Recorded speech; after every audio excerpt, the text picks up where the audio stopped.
Hello दोस्तों, स्वागत है मेरे YouTube channel Electrotech with Ravi sir के साथ। आज हम लोग रेजिस्टेंस को आगे डिफाइन करेंगे। पहले तो हमने अपने जाना कि रेजिस्टेंस और रजिस्टर क्या होता है, उसका यूनिट क्या है, सिंबल क्या है। उसके बाद लॉ ऑफ रेजिस्टेंस जाना है। आज का टॉपिक हम लोग का है कि रेजिस्टिविटी का यूनिट क्या है और इसका कंडक्टिविटी या कंडक्टेंस पे क्या असर पड़ता है। उसके बाद हम लोग जानेंगे कि रजिस्टर का कलर बैंड कोडिंग कैसे निकालते हैं, मतलब किसी भी प्रतिरोध का कलर बैंड कोडिंग कैसे निकालते हैं। अगर कोई रजिस्टर हमारे पास है तो उसको देख के हम कैसे पहचानेंगे कि कितने वैल्यू का ये रजिस्टर है। तो चलिए हम लोग शुरू करते हैं। हमारा आज का टॉपिक है यूनिट ऑफ रेजिस्टिविटी एंड दूसरा है कि कंडक्टेंस एंड कंडक्टिविटी। और सबसे मेन है कि colour band coding of register या रेजिस्टेंस। तो आज का हमारा ये टॉपिक है। चलिए अब हम जानते हैं कि रजिस्टर क्या होता है, रजिस्टर का सिंबल क्या होता है और हैं। तो आगे हम इसको डिफाइन करते हैं। पिछले वीडियो में हमारा है, आप वहां जाके देख सकते हैं। अब आता है कि हमारा जो पहला टॉपिक है कि यूनिट ऑफ रेजिस्टिविटी। जैसे कि हम लोगों ने लॉज ऑफ रजिस्टर में पढ़ा था कि resistance equal to rho L upon A होता है, जहां पे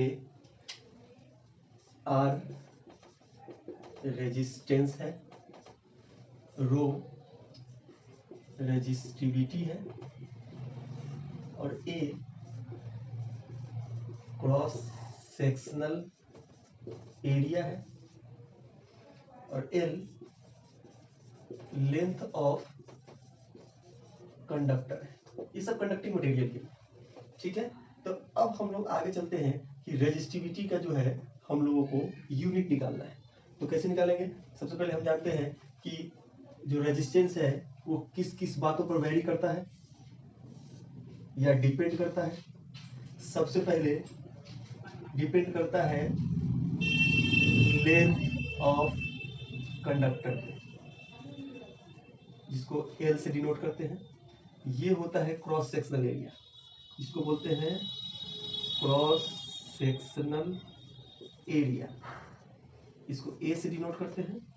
और इसके अंदर एक प्रॉपर्टी आती है जिसको जो मटेरियल के गुण पे, मटेरियल के टाइप पर डिपेंड करता है, वो होता है रेजिस्टिविटी, जो हमारा टेम्परेचर पे भी डिपेंड करता है, टेम्परेचर पे भी डिपेंड करता है।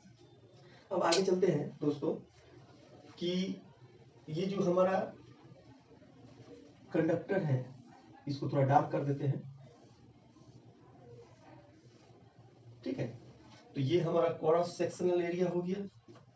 ये एक कंडक्टर मटेरियल का, जो मटेरियल किस टाइप का है उसकी जो टेम्परेचर है वो रेजिस्टिविटी हो गई। और ये जो लेंथ है इस कंडक्टर का, हमारा लेंथ है, जो किसी भी कंडक्टर के लेंथ पर, तो हमारा रेजिस्टेंस किस पे डिपेंड करेगा? कंडक्टर के लेंथ पर, क्रॉस सेक्शनल एरिया पर और रेजिस्टिविटी और टेम्परेचर पे। तो ये हम लोगों ने पिछले वीडियो में पढ़ा था। अब आगे चलते हैं कि यूनिट ऑफ रेजिस्टिविटी निकालना है। तो यूनिट ऑफ रेजिस्टिविटी हमको निकालना है, तो सबसे पहले इस फॉर्मूला को हम लोग क्या करेंगे? सॉल्व करेंगे। इस फॉर्मूला को सॉल्व करते हैं।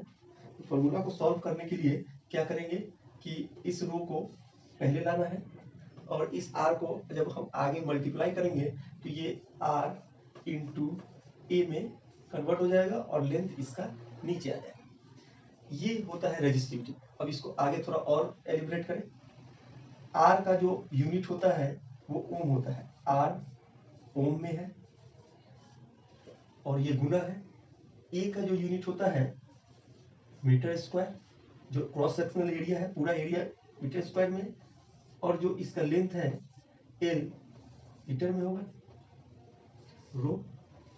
तो कहने का मतलब इसको सॉल्व करें क्योंकि हमको इसका यूनिट निकालना है। तो यूनिट कैसे निकालेंगे कि इस ये ओम तो रेजिस्टेंस का ओम रहेगा, एरिया का मीटर स्क्वायर है और लेंथ का मीटर है। जब ऊपर नीचे कोई होता है तो हम एक तो इससे इस स्क्वायर से इस एम को कट कर देंगे, तब क्या आएगा हमारा जो फॉर्मूला बन के आएगा रो आर ओम गुने ए मीटर अपॉन एल। तो अब इसका यूनिट अगर हम लोग को निकालना होगा तो क्या हो जाएगा, यूनिट निकालेंगे तो ओम मीटर। तो हम लोग कह सकते हैं कि जो इस रेजिस्टिविटी का जो है यूनिट क्या आएगा ओम मीटर। ये हमने आपको एलिब्रेट करके भी दिखा दिया, ये फॉर्मूला होता है, इसको सॉल्व किया ऐसे, ठीक है, और यहां निकल के फाइनल हमारा आ गया। तो ये ओम मीटर क्या होता है, यूनिट किसका, रेजिस्टिविटी का। तो इतना चीज हम लोगों ने तो इसमें देख लिया कि रेजिस्टेंस का फॉर्मूला होता है rho L upon A, R का मतलब रेजिस्टेंस, रो का मतलब रेजिस्टिविटी, एल का मतलब लेंथ ऑफ कंडक्टर, ए का मतलब area of cross sectional area, conductor के क्रॉस सेक्शनल एरिया को बोलते हैं। अब इसको हम लोगों ने क्या, मेरा टॉपिक क्या है, यूनिट ऑफ रेजिस्टिविटी। तो रेजिस्टिविटी को पहले करना पड़ेगा, रो पहले कर दिए, R into A upon L, ये सॉल्व करेंगे तो आएगा। अब क्या है, रो इक्वल टू आर का जो यूनिट है ओम है, ए का जो क्रॉस सेक्शनल एरिया होता है उसका यूनिट मीटर स्क्वायर होता है, और लेंथ का यूनिट होता है मीटर। तो क्या है, अब इस स्क्वायर से इस एम को काट देंगे, अब रो हो जाएगा आर ओम और ए मीटर अपॉन एल। तो इसको अगर सॉल्व करेंगे तो क्या आएगा ओम मीटर। तो हम लोग कह सकते हैं कि रेजिस्टिविटी का यूनिट ओम मीटर होता है। इसको ऐसे भी लिख सकते हैं ओम मीटर, ये लिख सकते हैं क्योंकि ये चीज हमारा इसमें शो कर रहा है। अब इसके आगे नेक्स्ट टॉपिक में चलते हैं। हमारा नेक्स्ट टॉपिक है कि जो रेजिस्टेंस है इसका जो है कंडक्टेंस पे या कंडक्टिविटी पे क्या असर पड़ता है।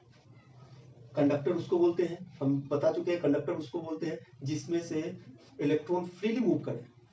फ्रीली मूव का मतलब कि अगर इस पॉइंट पर अगर हम हीट करते हैं तो इस पॉइंट पर भी हीट मिले, इट मींस करंट का फ्लो फ्रीली हो रहा है, कोई इसमें बैरियर नहीं हो रहा है। इसको बोलते हैं फ्लो ऑफ इलेक्ट्रॉन। इलेक्ट्रॉन हमेशा कंडक्टर से ही फ्लो करेगा फ्रीली, ठीक है।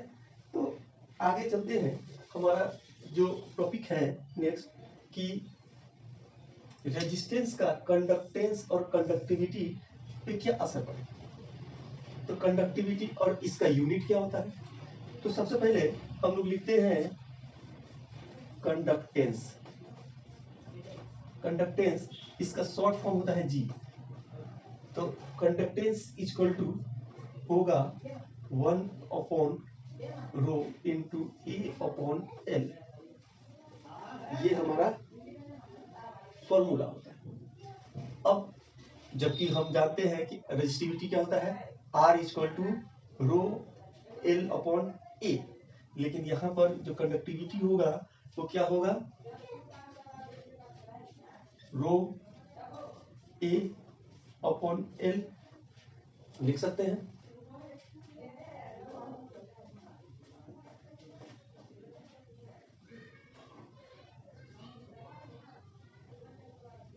ठीक है, ये नहीं लिखे। तो आगे जो हम लोग इसको सॉल्व करेंगे तो फॉर्मूला बन के आएगा G equal to sigma A upon L, ये फॉर्मूला निकल के आता है। इसका मतलब होता है कंडक्टेंस, ये है लेंथ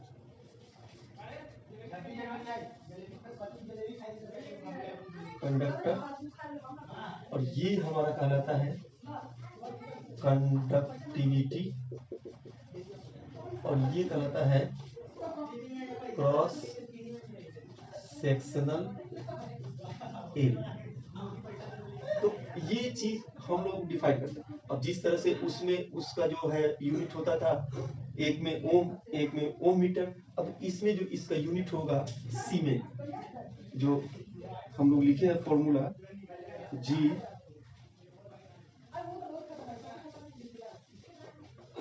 हम लोग जो फॉर्मूला लिखे हैं इसको आगे पहले रफ कर देते हैं।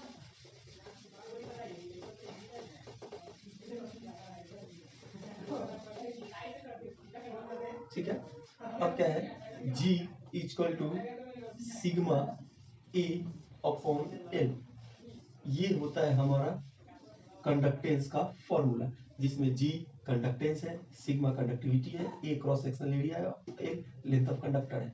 इसका जो यूनिट होता है सीमेन,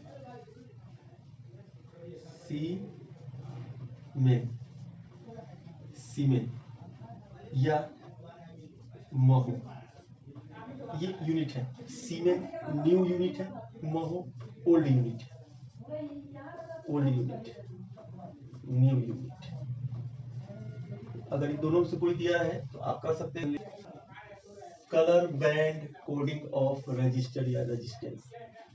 कलर बैंड कोडिंग से नाम से ही जाना जाता है कलर बैंड कोडिंग। इसका